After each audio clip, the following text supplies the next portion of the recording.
대림절. 예수 그리스도의 탄생을 기념하는 예수 성탄 전 4주간을 말한다. 옛날에는 장림절이라고 하였다. 서방교회에서는 대림절의 첫날은 성 안드레아 축일 11월 30일에서 가장 가까운 일요일이었으나 동방교회에서는 좀 더 빠른 11월 중순부터 이 절기가 시작된다.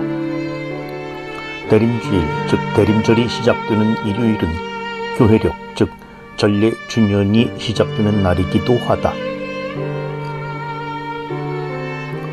로마에서 대림절은 교회력의 구성 부분으로서 이미 그레고리오 대교황 시대에 나타난다. 로마 전례를 채택한 지방에서는 대림절을 5주간 내지 4주간으로 한하고 있다. 로마에서는 12월의 4개의 단칙을 가지고 있었는데 이는 가장 훌륭한 대림절의 전례문으로 꾸며져 있었다. 4개의 수 금요일에는 성탄을 준비하는 신비가 특히 강조되었다. 대림절은 사순절과 같이 엄숙하게 지켜지기는 하지만 사순절보다는 덜 엄격하며 서방교회에서는 더 이상 단식을 하지 않는다. 축제를 지내는 관습도 지양되었으며 사제는 자줏빛 제의를 입는다. 로마 전례서에 따르면 하늘 높은 곳에서는 천주께 영광이라는 문구로 시작되는 대영광송이 미사에서 생략됨으로써 이 절기의 근엄한 성격을 나타낸다. 이 기간은 성탄뿐만 아니라 또한 그리스도의 재림을 준비하는 때이기 때문이다. 이 시기에는 이사야서와 세례자 요한의 경고 등이 독서로 채택되고 있다.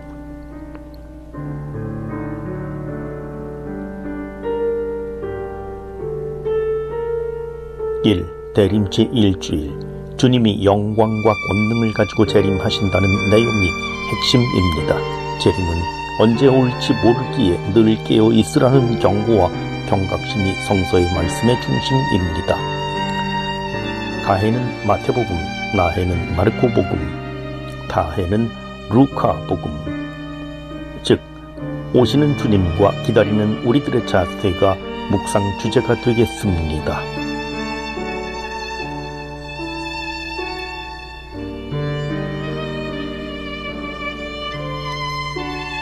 이 대림 제2주일, 약속과 경고와 기쁜 기다림이 주제입니다. 세례자 요한을 통해서 회개를 강조하시고 구세주가 오신다는 경고합니다. 가해는 마태복음, 나해는 마르코복음 1장 1절부터 8절, 다해는 루카복음. 본 기도의 내용은 우리에게 중요한 묵상 주제를 줍니다. 세상 일에 얽매이지 않고 기꺼이 성자를 맞이하려는 저희를 천상 지혜로 비추어 주시어 성자를 닮게 하소서.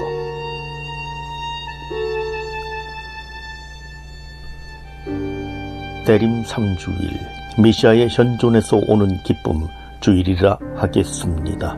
다해의 제2독서 필립보서 4장 4절 말씀을 통해 잘 드러납니다. 주님과 함께 항상 기뻐하십시오. 거듭 말합니다. 기뻐하십시오. 가해는 마르코복음 11장 2절부터 11절, 나해는 요한복음, 다해는 루카복음 3장 10절부터 18절까지. 일반적인 세상에서 느끼는 기쁨과 영원한 생명을 주시러 오시는 메시아를 믿고 기다리는 기쁨의 차이가 무엇인지 묵상하는 좋은 시기입니다.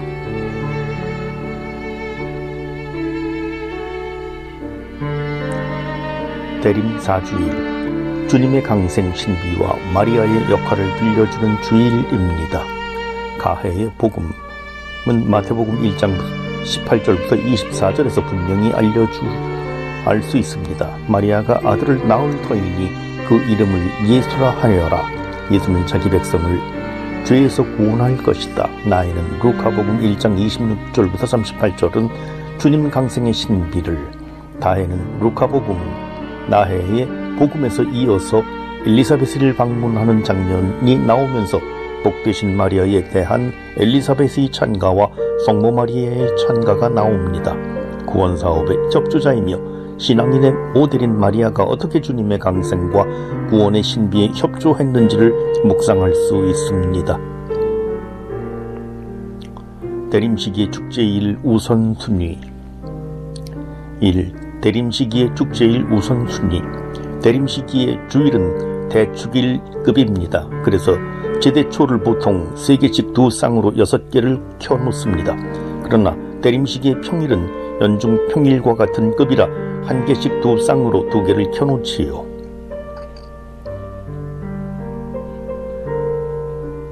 2. 왜 초의 숫자와 축일의 우선순위와의 관계. 가톨릭 교회는 주님의 생일을 1년의 주기에 맞추어 살아가기 위해 신학적으로 재배치를 했습니다. 그래서 3등급으로 하는 우선순위를 정했습니다. 신앙과 관련되어 중심되는 축일들, 주님 순환, 부활, 성탄, 공현, 성천과 성령 강림 등을 대축일급으로 주일을 포함한 축일급 그리고 기념일을 포함한 평일급이 있습니다. 일반적으로 대축일급은 신자라면 참석할 의무가 있습니다. 왜냐하면 신앙의 가장 핵심적인 내용들을 기억하는 시기이기 때문입니다. 구체적으로는 전례력과 축일표에 관한 일반 지침 50부터 60이랑 성무일도 1권 100일부터 102년 참조해서 3단계로 주기를 구분합니다. 초의 숫자도 이 3단계의 우선순위에 따라서 놓게 됩니다. 대축일은 3개씩 2쌍, 축일급은 2개씩 2쌍, 평일급은 1개씩 2쌍으로 일반적으로 제대 위에 놓습니다. 3. 대림시기의 대축일이 평일에 올 경우 대림시기의 평일은 보통의 평일급입니다. 그러나 원죄 없이 잉크되신 성모 대축일 12월 8일은 대림 평일이지만 대축일이기에 초를 3개씩 2쌍을 놓게 됩니다. 왜냐하면 평일보다 대축일이 등급이 높기 때문이지요. 이러한 축일 등급과 초의 숫자 등은 인간적인 조건에서 필요하기에 사용되는 것으로 하느님의 구원 사업을 알아듣고 표현하기 위해서 도움을 주는 것들이지요. 축제일의 우선순위를 확인하시면서 제대의 초를 배치하시면 혼란이 적어지리라 생각됩니다. 그리고 전례력이 있는 달력에도 평일, 축일, 대축일 등이 표시되기에 그것을 참조하셔도 좋습니다. 윤종식 신부 전례학 동호회 홈에서. 대림식이란 대림으로 교회는 우리 주님이신 그리스도의 생애와 죽음과 부활을 기념하는 새로운 전례주년을 시작한다. 이 전례주년 동안 우리는 그리스도의 업적과 행위를 통해 드러난 신비를 기억할 것이다. 그러나 이것은 이제는 멀리 떨어진 과거에 묻힌 사건들이 아니다. 주님께서 성취하신 사건의 은총과 가치는 아직 남아있다.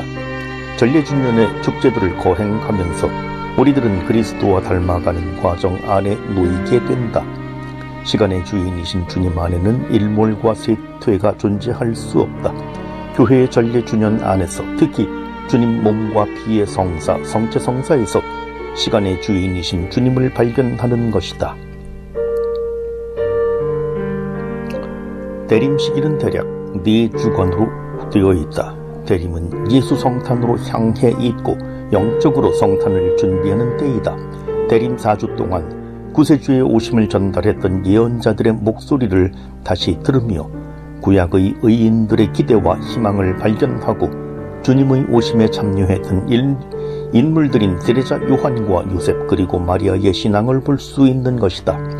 죄에서 우리를 구원하시기 위해 그리고 하느님의 생명의 선물인 은총으로 우리를 당신 자녀로 삼으시기에 위해 이 세상에 당신 아드님을 보내신 아버지의 무한한 사랑을 다시금 생각해보는 것이다.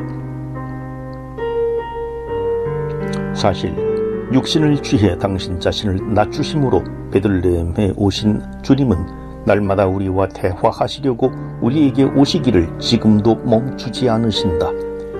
당신의 찬치상에 우리를 초대하시고 우리들 마음의 문을 두드리시는 그리스도의 현존을 헛되게 지나가게 하지 않도록 대림시기는 우리를 더욱 깨어이 기다려야 한다. 이러한 이유 때문에 대림절은 기도 안에서 기다리는 때이다. 깨어 기다리는 사람은 예수를 맞을 준비를 하고 있는 사람이다.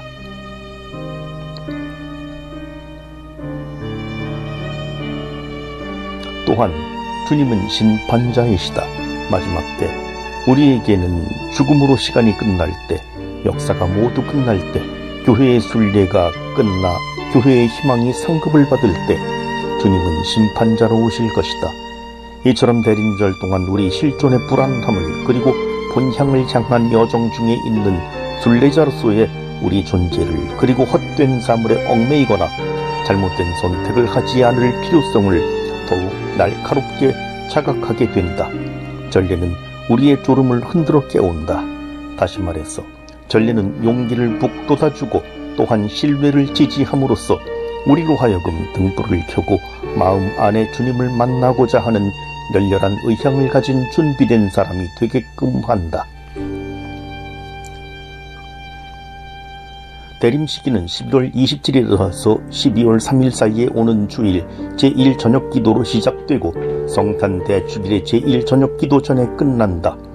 항상 대림 시기의 주일들은 주님의 축일과 모든 대축일에 우선한다. 만일 대축일이 주일과 겹치는 경우에는 토요일에 미리 경축한다. 12월 17일부터 24일까지의 평주일은 주님의 성탄을 직접적으로 준비하는 데 목적을 둔다.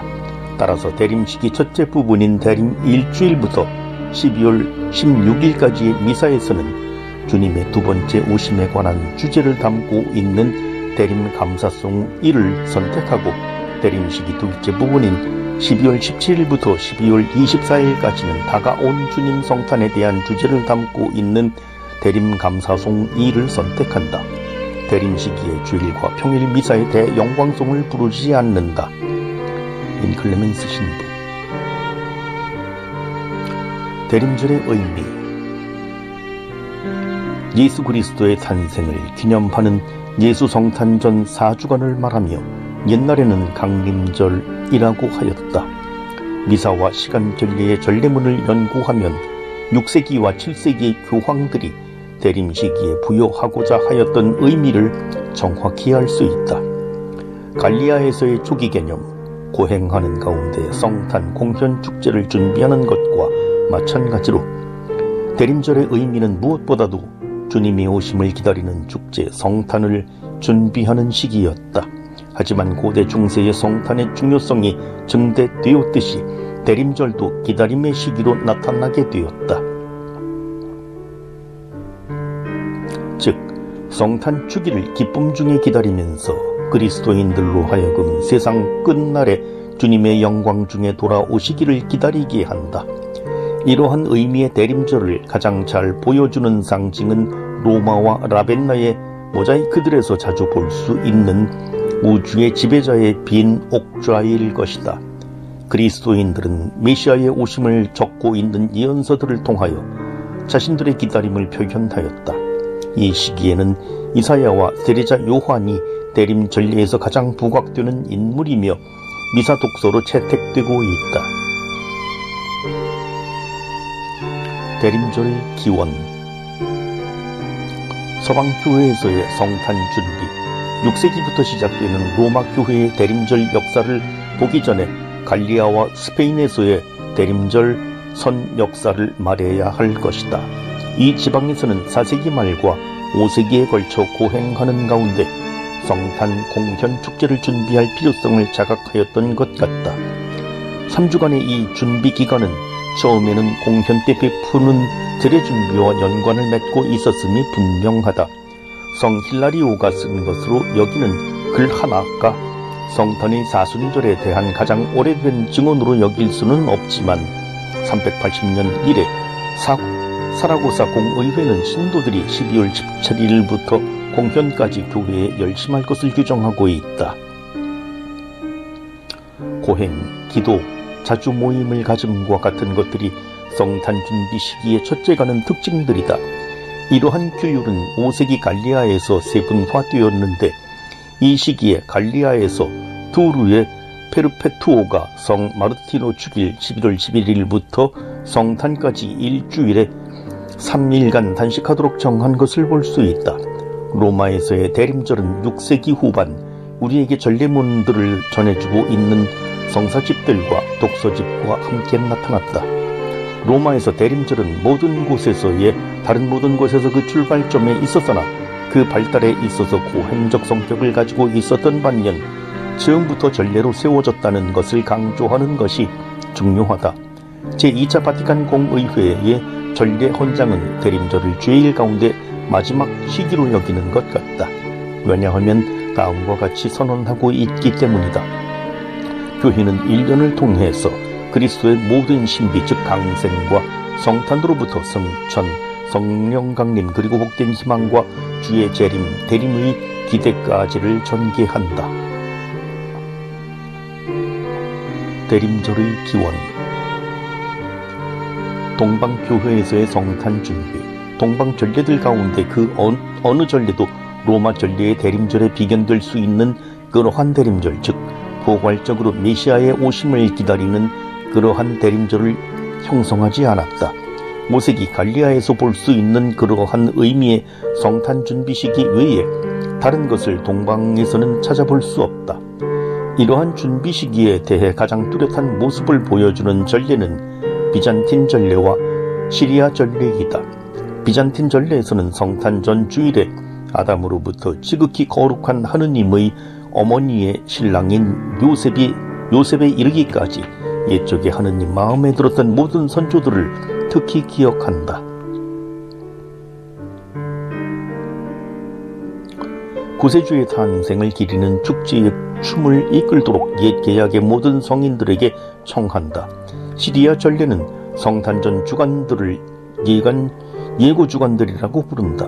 서시리아 전례에서는 5주간, 동시리아 전례에서는 4주간인 이 주간들에 스가랴에게 한 예고, 마리아에게 한 예고와 성모 방문, 세례자 요한의 탄생, 요셉에게 한 예고를 연속적으로 상기한다.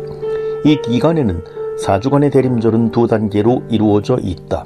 첫 단계는 대림 첫 주부터 12월 16일까지이고 둘째 단계는 12월 17일부터 24일까지로서 이 두 번째 단계는 더욱 직접적으로 성탄 주기를 향한다. 대림절은 사순절과 같이 엄숙하게 지켜지긴 하지만 사순절보다는 덜 엄격하며 서방교회에서는 더 이상 단식을 하지 않는다. 축제를 지내는 관습도 지양되었으며 사제는 자주 빛의 의의를 입는다. 로마 전례에서에 따르면 대영광송이 미사에서 생략됨으로써 이 절기의 근엄한 성격을 나타낸다. 이 기간은 성탄뿐만 아니라 또한 그리스도의 재림을 준비하는 시기이기 때문이다.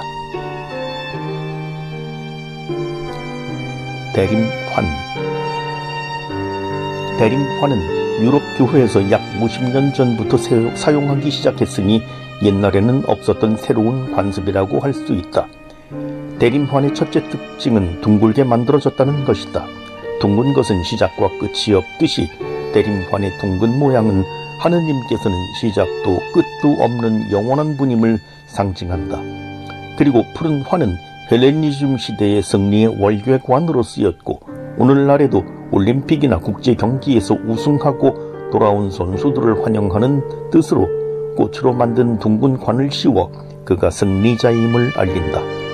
이처럼 푸른 환은 그리스도의 승리를 나타낸다. 두 번째 특징은 늘 푸른 전나무로 만들어졌다. 그러나 대나무, 소나무가지도 사용할 수 있다. 푸른 나뭇가지를 보면 우리는 다시 봄을 맞이한 것 같은 느낌이 든다. 푸름은 살아있고 성장하는 생명을 표시하며 희망과 미래를 나타낸다. 그래서 대림환을 볼 때 우리는 하느님께 선물로 받은 생명을 그리스도의 탄생과 더불어 생각하게 되고 또 영원한 생명을 바랄 수 있게 된다. 대림환에는 초가 4개 꽂혀 있는데 4개의 초는 대림 4주일을 나타낸다.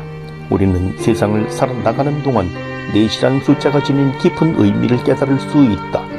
동서남북의 4방향을 세상의 모든 것, 곧 세상 전부를 뜻하며 그리스도의 빛은 세상의 모든 것을 두루 비춤을 나타낸다. 대림초는 주일마다 하나씩 새 초에 불을 붙이는데 그 빛은 그리스도를 상징하며 우리가 가야 할 길을 앞서서 인도한다. 그리고 초의 색깔을 보면 성탄 대축일에 가까워질수록 진홍색에서 하얀색으로 변해간다. 그것은 너희 죄가 진홍색같이 붉어도 눈과 같이 희어지며 너희 죄가 다 홍같이 붉어도 양털같이 되리라. 이사야 1장 18절에서 하신 말씀처럼 아기 예수님을 맞이하는 우리의 마음은 이제 무엇에서도 물들지 않았음을 보여주는 것이다.